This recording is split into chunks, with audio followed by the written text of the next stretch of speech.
I was born right here in Suffolk, downtown Suffolk many years ago. Then my younger years I spent here in downtown. Then my teenage years I went to Driver and lived in Driver area. I graduated from John Yates High School in 1969. That tell my age, I guess. But after high school, I got involved with the volunteer fire department there in Driver. My time in the Driver Volunteer Fire Department got me interested in the fire service. I got drafted. Well, I didn't get drafted. I beat the draft. I joined in U.S. Army for 3 years, and when I got out of the Army, I went right into the fire department. Well, I started in the fire department in June 20th, 1973. And then I started with Nansman Fire Department. And of course, we merged a couple, 3 months after that, and and when I started, I was just a regular firefighter that rode the back tailboard. And as time went by, about 5 years, actually more than that, it was 85, I made lieutenant. Then after lieutenant, then I made captain. 5 years later, then I made battalion chief. A couple years later after that, in 2003, I think, to 2002, I made deputy fire chief. And I was interim fire chief from the time March of 2012 through April of 2013.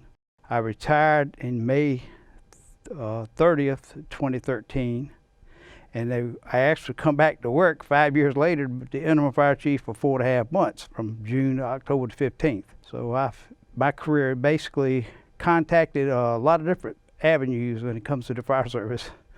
So I was involved with a lot of different things in my career. Fire department is very, I always say very family oriented, in the sense that we have a close relationship, because in the fire service, we're actually working there 24 hours a day with our shift people as a general rule. And when you're there, you come to work at basically 8 o'clock in the morning. Everything happens, you eat there, you run your fire calls, you exercise, you have fun time, you study, which you do a lot of studying. Most folks don't realize, but we do a lot of studying. And then 8 o'clock next morning, you're relieved by somebody else, and you get a chance to go home for a day or 2 days or whatever it might be. And then after that, then you have some time with your family, and so you spend as much time probably with the firefighters as you do your family, because usually when your family time, you got kids are in school, wife's working, you're working a second job, whatever. So we wound up at the family time, I guess, is the biggest thing about the fire department. Try to keep in touch with some of them, not as much as probably I should, but I still touch base with some of them there. I see them at the restaurants and stuff, and we just actually had one pass away, Sammy Cowan. He was a deputy chief. He retired in 2003. So, but I do keep up with a lot of them that we actually work with day in and day out. Because when I first started working in the fire department, it was 24 on and 24 off. Now they work a 56-hour work week, which we used to work like a 72-hour average work week. And so that was a change. And by far, when we were a younger department developing, our personnel was way less than what personnel we have now, as far as, and we were basically running the fire department with 4 stations, and they had the volunteer fire departments had the other 4. Holland, Whaleville, Driver, and Chucktuck had their own departments, and we more or less did not have a lot of contact with them except to assist them once in a while. In the department, I would say Assistant Chief L.J. Carr and Captain Randy Parker. I worked directly with them for several years. They guided me in the right direction. Can't complain. They led me right astray. They kept me straight most of the time. A couple of times I probably got in a big problem, but they were able to, hey, you need to think about it a little differently. So they helped me guide me the right way. And of course, with that, they kind of helped me out with my education-wise. Captain Ronald Hatfield was a captain, and when I first started, my first captain, he actually got me started in a fire science degree. So that was a big implement. They helped me, I think, in my career as my career developed. It gave me a lot of experience and education in the fire service. So I think that was. But overall mentor for life was my father. I think he taught me the hard knocks of life is you get right out of what you put in it. If you don't put that in it, you don't get nothing out of it. What you learn is nobody can take away from you. So I think that was my biggest mentors in my life. Well, when I first started in the fire department, you basically were told to get on the back of the fire truck and you do what that man there told you to do. And as time went by, we've actually started out and working with the Fire Academy in Southside, Virginia, which was composed of several different cities, which was Chesapeake, Portsmouth, Hampton Roads. Well, it used to be Hampton Roads Fire Academy, and then it branched down to Southside, which was Chesapeake, Portsmouth, Navy Regional Fire Department in Suffolk. And we started sending all our recruits there, and that was about an almost 6-month period of time to get their basic firefighting and what our initial EMS training they need to have. And now I think the department just started the academy in March, and they sent like 30-some people to go through the academy, which has been a very positive plus for our improving our abilities in the fire service. Of course, when I first started to work, we didn't have anything to do with hazardous materials.